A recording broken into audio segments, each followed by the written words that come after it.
Hello everyone and welcome to concepts. तो उम्मीद है कि आप सब बहुत अच्छे होंगे। So this is the part 3 of the chapter acid base balance.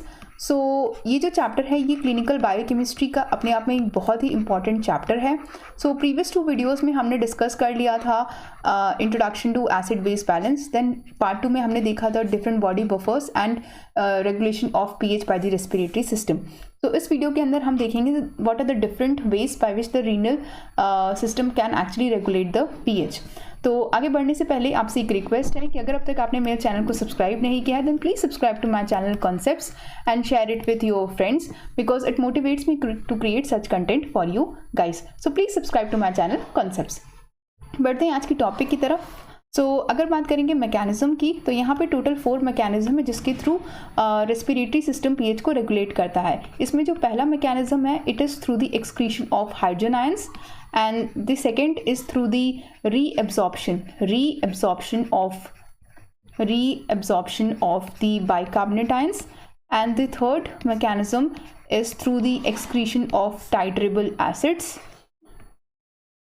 and the fourth mechanism is through the excretion of ammonium ions.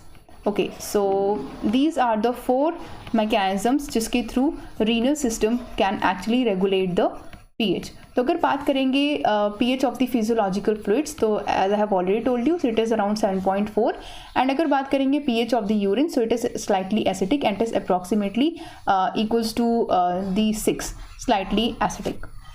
Now talking about the different ways by which the renal system can actually regulate the pH. तो इसमें जो पहला mechanism आता है it is the excretion of hydrogen ions. तो इस mechanism के through क्या करता है बॉडी या रीनल सिस्टम रेगुलेट करता है पीएच को। तो इसमें अगर हम इसके प्रोसेस को कम्प्लीटली अगर समझेंगे तो it takes place in the PCT, ये प्रॉक्सिमल कॉन्वलेटेड ट्यूब्यूल्स के अंदर होता है। एंड सबसे पहले क्या होता है कार्बन डाइऑक्साइड आपका डिफ्यूज कर जाता है पीसीटी में, then it along with the water carbonic anhydrase enzyme की प्रेजेंस में ये क्या करता है कार्बोनिक एसिड बना लेता है।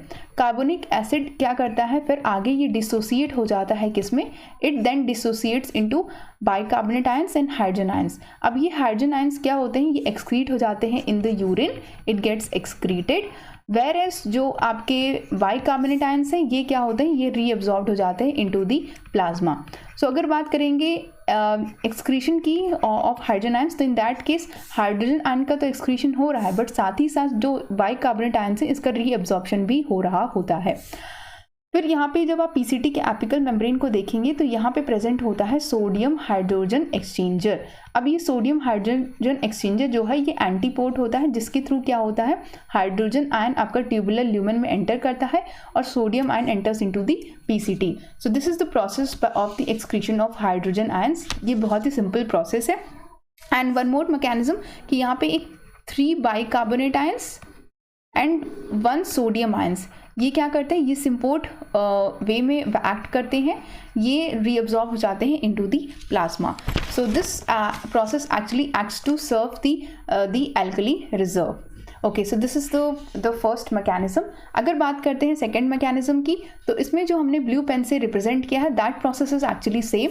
जो आपका ब्लू पेन से रिप्रेजेंटेड है that is different in case of reabsorption of bicarbonate ions. तो it also takes place in the PCT. इसमें क्या होता है बाइकार्बोनेट आयंस आपके डिसोसिएट हो जाते हैं into sodium and bicarbonate. Sodium bicarbonate आपका डिसोसिएट हो जाता है into sodium ions and the bicarbonate ions. अब सोडियम तो आपका रीअब्जॉर्ब हो जाएगा इनटू दी प्लाज्मा। अब ये जो बाइकार्बोनेट आयंस है ये हाइड्रोजन आयंस जो एक्सक्रीट होने के लिए ट्यूबुलर ल्यूमेन में आया था ये बाइकार्बोनेट आयन ये H+ को लेके कार्बोनिक एसिड बना लेता है। अब ये कार्बोनिक एसिड डिसोसिएट हो जाता है कार्बन डाइऑक्साइड में एंड वाटर में, फिर वो अगेन पीसीटी में एंटर करेगा और फिर rest of the process is same. So during this process आपको जो चीज़ समझनी है कि इस प्रोसेस में no net excretion of hydrogen ion takes place. इसमें क्या होता है हाइड्रोजन आयन का जो नेट एक्सक्रीशन है वो नहीं होता है क्योंकि आप देख रहे हैं ना कि यहाँ पे जो हाइड्रोजन आयन है ये किसके साथ कंबाइन हो जाता है ये बाइकार्बोनेट आयंस के साथ कंबाइन हो जाता है। तो ये याद रखने वाली बात है। एंड इस केस में न्यू जनरेशन ऑफ बाइकार्बोनेट भी देखने को नहीं मिलता है। तो during this process no new generation of bicarbonate ions takes place. ये क्या है एक साइक्लिक प्रोसेस है जिसके अंदर क्या होता है बाइकार्बोनेट आयंस या हाइड्रोजन आयंस क्या होते हैं ये हाइड्रोजन आयंस जो होते हैं वह बाइकार्बोनेट के साथ कंबाइन हो जाते हैं एंड जो ये यहाँ पे जो बाइकार्बोनेट्स आपका अगेन प्रोड्यूस होता है ये आपका रीअब्जॉर्ब हो जाता है। तो यहाँ पे no new generation of bicarbonate ions takes place. और इस प्रोसेस के थ्रू क्या होता है, किसी भी तरीके का बाइकार्बोनेट्स का लॉस नहीं होता है। सो this process actually prevent the loss of bicarbonate ions through the urine. अब हम समझेंगे third process which is the excretion of hydrogen ions as titratable acids. Okay, so ये जो थर्ड मैकेनिज्म है which is the excretion of hydrogen ions as titratable acids, ये आपका होता है डिस्टिल कॉन्वोल्यूटेड ट्यूब्यूल्स में। ठीक है, सो हाइड्रोजन आयंस जो होते हैं वो आपके जो होते हैं वो सीक्रेट आउट हो जाते हैं थ्रू द DCT और the collecting tubules bye hydrogen ion ATPase के थ्रू। तो अगर आपको मैं बताऊं तो यूरिन में जो मेजर टाइट्रेबल एसिड है it is the sodium acid phosphate. ठीक है, तो इस प्रोसेस में क्या होता है, ये जो डाई सोडियम हाइड्रोजन फॉस्फेट है ये आपका कन्वर्ट हो जाता है into an acidic buffer which is sodium di hydrogen phosphate. अब इस पूरे प्रोसेस को समझते हैं। इसमें क्या होता है, डाई सोडियम हाइड्रोजन फॉस्फेट है ये आपका डिसोसिएट होता है into the sodium ions and sodium hydrogen phosphate. अब ये सोडियम आयन तो रीअब्जॉर्ब हो जाएगा, वेरस ये जो सोडियम हाइड्रोजन फॉस्फेट है ये आपका H+ को ले लेता है साथ में एंड देन ये बनाता है एक titratable acid which is the sodium hydrogen dihydrogen phosphate. इसीलिए यहाँ पे ये यूज़ किया गया एक्सक्रीशन ऑफ हाइड्रोजन आयंस। यहाँ पे जो हाइड्रोजन आयंस है वो किस फॉर्म में एक्सक्रीट हो रहा है, वो हो रहा है टाइट्रेबल एसिड सोडियम हाइड्रोजन फॉस्फेट के फॉर्म में। ठीक है, rest of the process is same. इसमें जो यहाँ तक का प्रोसेस है कि बाइकार्बोनेट आयंस आपका डिसोसिएट होता है, कार्बोनिक एसिड आपका डिसोसिएट होता है बाइकार्बोनेट आयंस में और H+ आयंस में। सो H+ आयंस आपका एंटर कर जाता है ट्यूबुलर ल्यूमेन में, फिर वो आपका कंबाइन होता है सोडियम हाइड्रोजन फॉस्फेट के साथ में और बना लेता है सोडियम डाई हाइड्रोजन फॉस्फेट। सो ये इसी के फॉर्म में क्या होता है, यूरिन के थ्रू एक्सक्रीट हो जाता है। एक इम्पॉर्टेंट चीज़ है कि ये चूँकि इसमें क्या है फॉस्फेट आयंस भी प्रेजेंट है, सो इसीलिए जो फॉस्फेट का लेवल है वो भी कहीं ना कहीं इसके थ्रू रेगुलेट होता है। बट यहाँ पे ध्यान रखने वाली बात है कि मैक्सिमम लिमिट ऑफ एसिडिफिकेशन क्या है, what is the maximum limit जिसके थ्रू क्या होता है जो आपके यूरिन है वो एसिडिफाई हो सकते हैं। So maximum limit of acidification is around 4.5। So remember this. अब यहाँ पे जो भी कार्बोनिक एनहाइड्रेस इनहिबिटर्स होंगे वो इस प्रोसेस को क्या कर देंगे, इनहिबिट कर देंगे। सो कार्बोनिक एनहाइड्रेस इनहिबिटर्स जैसे कि हो गए आपके acetazolamide. So acetazolamide is a carbonic anhydrase inhibitor. करते हैं एक्सक्रीशन ऑफ अमोनियम आयंस की तरफ। तो सबसे पहले बात करेंगे अगर इस प्रोसेस की, तो इसमें क्या होता है, glutamine in the presence of the enzyme ग्लूटामिनेज। ग्लूटामिनेज enzyme के प्रेजेंस में ये क्या करता है, ग्लूटामिक एसिड बनाता है and also it forms ammonia. अब ये अमोनिया क्या करता है, ये एंटर कर जाता है आपके ल्यूमेन में एंड जो भी आपके हाइड्रोजन आयंस हैं जो एक्सक्रीट होते हैं ट्यूबुलर ल्यूमेन में, ये उसको एक्सेप्ट करता है और अमोनियम आयंस बना लेता है। सिंपल, यहाँ तक का जो प्रोसेस है वो सेम है, बस इसमें क्या होता है जो भी अमोनिया आपका रिलीज होता है वो आपका हाइड्रोजन आयंस को एक्सेप्ट करके अमोनियम आयंस बना लेता है and this is how it is excreted into the tubular lumen.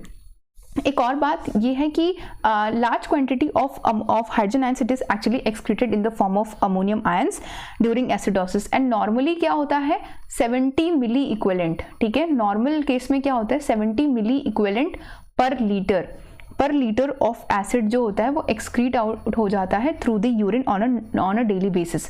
But अगर बात करेंगे एसिडोसिस केस में, so during acidosis 400 milliequivalent per litre of acid is being excreted through the urine. अगर urine का जो pH है if it is less than 6.5 then यहाँ पे क्या होगा, no bicarbonate ions is then excreted in urine.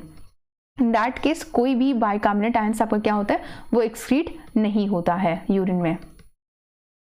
Okay, so this is an important information. So यही 4 mechanism है जिसके थ्रू आपके रेस्पिरेटरी सिस्टम क्या करता है, pH को रेगुलेट करता है। ये बहुत ही सिंपल मैकेनिज्म है, बस आपको प्रोसेस को समझना है। तो एक बार और मैं रिवाइज करा दूं आपको सारा प्रोसेस। तो सबसे पहले होता है एक्सक्रीशन ऑफ हाइड्रोजन आयंस, जिसमें हमने देखा था कि हाइड्रोजन आयंस एक्चुअली में क्या होता है, एक्सक्रीट हो जाते हैं और यहाँ पे बाइकार्बोनेट आयंस आपके रीअब्सॉर्ब हो जाते हैं। Then the second process is the reabsorption of bicarbonate ions, जिसमें क्या होता है बाइकार्बोनेट आयंस आपके H+ को एक्सेप्ट करके कार्बोनिक एसिड बना लेते हैं और इस केस में no net excretion of hydrogen ions actually takes place.